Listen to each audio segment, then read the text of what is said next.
Ladies and gentlefuckers, welcome to our XRP update. Yes, the Chinese have been suppressing XRP prices, but don't hate the Chinese. They're good people, just like everybody else. It's everybody. All the financial elites are coming together. We've been talking about it for a while. We're going to explain that whole game. Before that, just a word from our sponsors. This show is brought to you by me. This is not a sponsored show. I don't take paid ads. I don't even run ads on this thing. As a matter of fact, I curse to make sure the algorithm doesn't push this out to too many people and keeps me shadow banned so I don't become famous. Because being famous is a curse. So thank you, Jesus. Alhamdulillah, all the God's names. No, I'm not Muslim, but thank you for whatever. So, bet you didn't expect it to start like this, huh? Yeah, this documentary came out, film, as some people call it. It's called Rigged from the Start. It was called XRP Unleashed at the beginning. And it really has shed a lot of light on all the stuff that we've been talking about. And as you know, if you know, I've had insider information on a lot of this stuff because if you know who I am, then you know who I am. If you don't, then Google my name. If you don't know my name, good. I'm not famous, remember? Check. So what's actually happening is there is the new global financial system being created as we speak. It's been in the works for decades. The ISO 20022 messaging standard for the banking system is the core of the traditional financial side of it. The implementation of that messaging standard completes at the end of 2025, November 2025. That allows the automatic tracking, tracing, taxation of all capital that moves through the banking system. On the crypto side of things, Ripple has been one of the core players that's been building out this new financial system. You see, the old financial system was the Bretton Woods system, where the US makes dollars appear out of thin air with Fugazi promises, and everybody else has to be beholden to them because they're the guys with the guns. The new financial system is not going to be a reserve currency system. It's going to be a reserve asset system, okay? And we're going to go through the details of that. XRP has been at the core of that system for a long time. So what this documentary showed is that on one side, Ripple is working with over 50 central banks, is working with tons and tons of banks, the Bank of International Settlements, Bank of America, the Indian Central Bank just decided to put the digital rupee on XRP and the XRP L. Qatar National Bank. There's 1,000 banks that have been working in the background with Ripple. Bitcoin, they're mining and buying, but they're not working with because Satoshi is the central intelligence agency. Ethereum is kind of working with them, but not at the level that these guys are. So now what actually happened in this whole fuckery is that Ripple is meant to be a neutral bridge reserve asset that allows the new financial system to communicate. As we get the digital dollar, as we get the digital euro, digital yuan, now the BRICS unit currency, which I'm going to show you in a second, all of these currencies being digital, they're going to need to do global commerce, but they are not going to want their financial data to be stolen by the other countries because that's a national security issue. So what you need is a neutral bridge reserve asset to sit in the middle and be able to transact. So this is what it looks like, okay? It's me in the middle. You see that? Me as a circle in the middle. It's basically somebody wants to send dollars, digital dollars. They want to receive in whatever this weird currency is that nobody knows. But let's just imagine that's the peso, I think.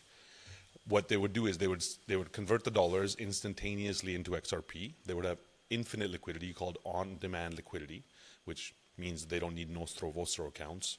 If you don't know what Nostro Vostro is, most people don't. It's just a cool thing to say. They take their dollars. Within 3 seconds, they convert to XRP. Now, in that conversion, the ISO system auto-triggers a check on the identity of the person, a check in any kind of blacklist and sanction lists. It auto-reports it to the countries of the sender and the receiver, and it auto-taxes that transaction. If you don't like it, it's still true. Then the XRP within 3 seconds converts to the other currency, and that goes to the receiver's institution, which could be a person, a company, or whatever. Now, this process today takes up to 5 days, 5 business days for money to move. This process with XRP takes 3 seconds or less. This process requires trillions of dollars to sit in these Nostro Vostro accounts across the world, whereas with XRP, none of that is required. Okay, that is the core function of this asset. And it's a neutral bridge reserve asset, not controlled by Ripple. Most people don't understand. Ripple is the custodian of the amount that's left to issue. Ripple does not have control over the ledger itself. The owners have control over the ledger. It's a public good, and that is now becoming more and more obvious. So what actually happened is they've been building out this system since 2014. As soon as this system was taking off right around 2020, you see, Ethereum is at the core of a lot of this stuff. The guys who own and run Ethereum are connected to the who's who. If you look into Ethereum, you will find that JP Morgan, BlackRock, everybody is part of that network. And this is all information that's in this documentary. Go and watch it. The link is not below. Go and use your own God-given hands to search it for yourself. I am not your assistant. But these law firms have found all of this information. That what the Ethereum Alliance, Enterprise Ethereum Alliance did is they worked with Chinese princeling PE firms to block Ripple from doing a lot of these things. What Ripple was doing was they were building basically a partnership with MoneyGram, and they were building out this entire system. And what the financial elite of the US and the financial elite of China did is they got together and they got the SEC to put this lawsuit in on Ripple to block them from being able to be the core of this new financial system. Now, that is what the documentary thinks. Here's what I think. I think the Chinese and everyone else knows that this is the one of the core reserve assets, so they suppress the prices so they could load up on it, okay? And we're going to go through that in a second. But the core is that the SEC lawsuit and all the weird stuff that was happening was actually a play by the law firms connected to Ethereum, Consensus, and this financial elite network to sue Ripple and get you to sell it so that they could go buy it. And in the meantime, they could implement Ethereum everywhere. But Ethereum, it costs literally a kidney and a lung to do one transfer, so it's never really meant to be this global neutral asset. But what these law firms found is that the Chinese financial elite and the US financial elite did this to front run the new global financial system. Okay, Vitalik even learned Mandarin and went to work in China for one of these firms. I'm sure that's just a coinkydink. Now, what's actually happening is the BRICS, the BRICS Alliance, BRICS Plus now, have created their BRICS Pay system. And this is going to be a system that is a competitor to SWIFT, okay? Because SWIFT, everybody's getting kicked out of SWIFT and everybody's swiftly leaving SWIFT. What they are also doing is they're creating the BRICS unit currency. This is not a cryptocurrency. This is a basket of assets put together into to back this currency, which is the BRICS unit. Now, the BRICS unit, and yeah, they've raised 1,000 Bitcoin to do this. The BRICS unit, they're calling it an apolitical money. But basically what it is it's a basket of 40% gold, I think 30 or something percent traditional currencies, they're fiat currencies, and then the rest of it cryptocurrencies. So yes, Bitcoin's going to be part of it, Ethereum is probably going to be part of it, XRP is very likely going to be part of it.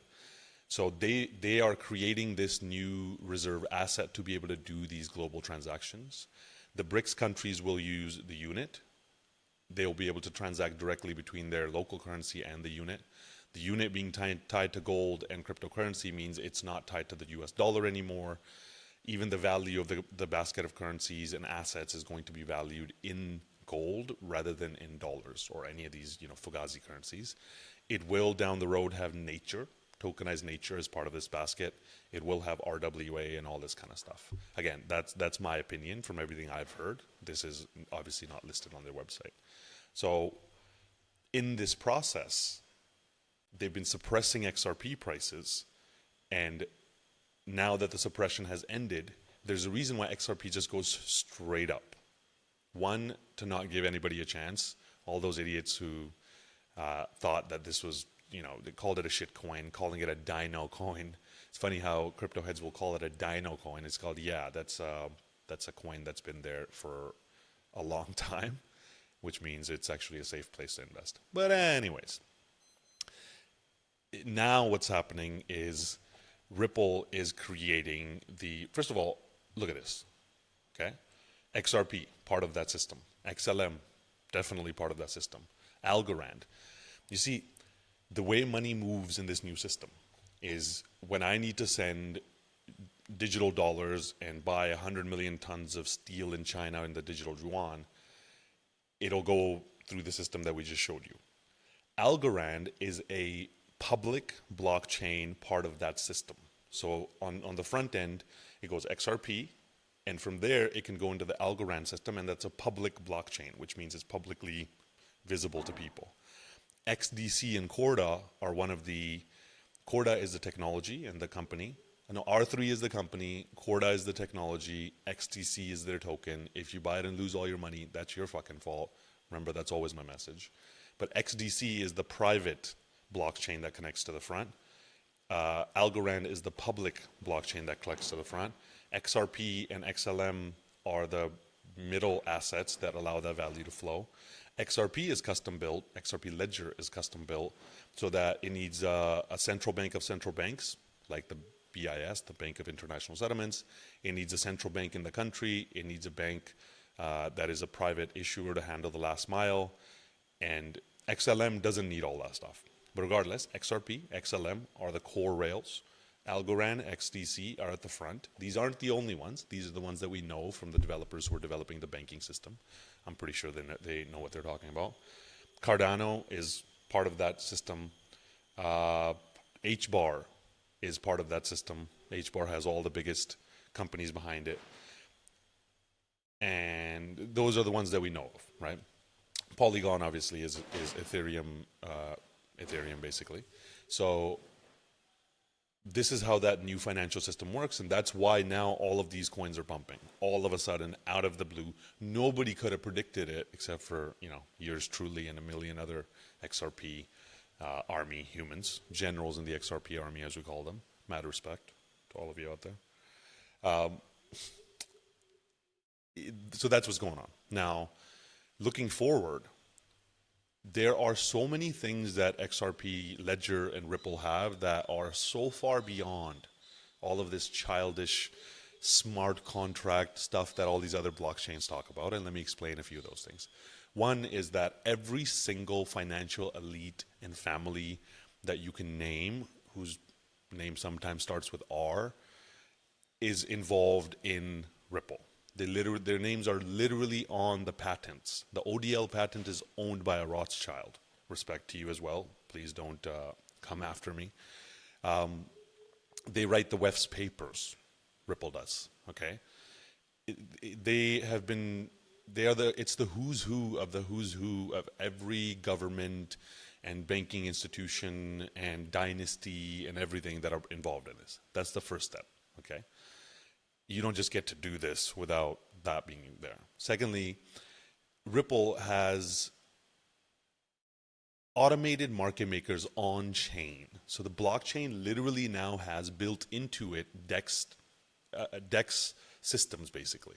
So instead of having to go to some website, some app that's taking a fee off the top to be able to trade, the automated market maker ability is built into the blockchain. It's the only blockchain that has basically a super DEX built in that gives you by far the best pricing that you can get without having to deal with an entity.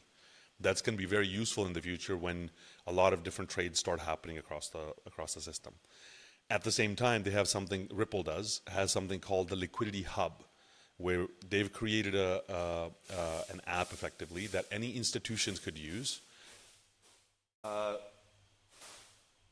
One second. Sorry, just had to ask our lovely housekeeper to not make much noise. Where were we? They have something called the Liquidity Hub. And this is an app that institutions will be able to use to, and don't worry about it, that institutions will be able to use to be able to transact with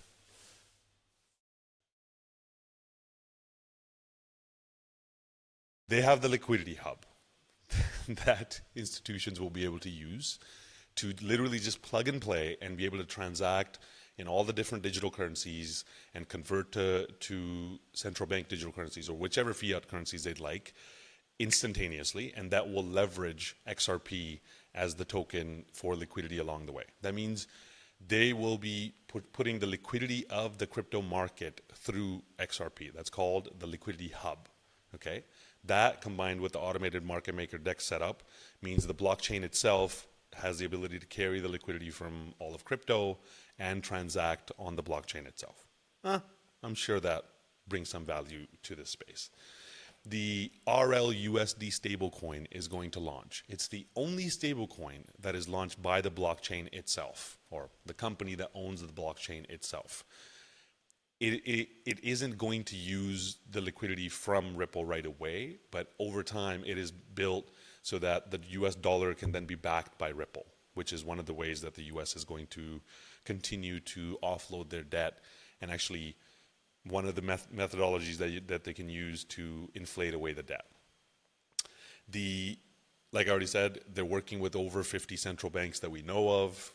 I'm sure there's a lot more that we don't know of. This BRICS unit token runs on the BIS mBridge system, the Bank of International Settlements mBridge system. The mBridge system is linked to XRP. Yeah, you guessed it. You nailed it. The FedNow system converts directly from XRP instantaneously to fiat. It does not do that with other things. They have on-demand liquidity, which is solving a massive problem. Ripple is going to IPO. Ripple, the company, is going to IPO. And since people don't understand the difference between Ripple and XRP, guess what that should do to the price of XRP? Who knows? Maybe up, maybe down, maybe right. But if you're smart, you know exactly what that should do. So going forward, as this financial system gets deployed, which looks like it should be deployed between now and 2027 sometime. Firstly, it's not going to be deployed slowly and they're going to go, hey guys, by the way, can we please? No, it's going to be, that's why we talk about flipping the switch. This is coming from the banking elites themselves that have said that they're going to flip the switch into this new system. It isn't going to be a slow and steady transition. When that new system goes live, XRP basically becomes a SIFI, systemically important financial institution. It becomes like the internet, a public good that's protected across the world. All of these systems get deployed, and they're already being deployed. They'll be introduced to the world, and a lot of the people will be surprised when that happens. Now, it's very likely that now that we've had this pump in XRP, we will have some major crash or correction, right? Because it always does that. Looking at it on the daily, XRP is making higher highs in price. This is a hybrid indicator, but the indicators are making a lower low, or lower high, which means that there's bearish divergence. XRP is pushing through that in a pretty significant way, but expect that there's going to be some major correction. It always happens. Things go straight up, then there's a correction, everybody gets shaken out, then it goes sideways and makes a triangle, and then it probably goes on another leg. Now, the money printing hasn't even fully started. Okay, the true money printing that we're waiting for hasn't kicked off yet. Its liquidity is actually draining out, and it looks like it drains out until there's a 10-week delay in liquidity, and it looks like the crypto markets correct around December 9th if the liquidity thesis is correct. Don't quote me on that. Nobody's perfect, and actually nobody really knows what's going to happen. But this is the Fed's debts, blue line. Interest rates on the debts going out until 2027. White line is how much money they print. This was COVID. This is how much money they printed. This is how much money they need to print. This is effectively the hyperinflation of the US dollar-based system.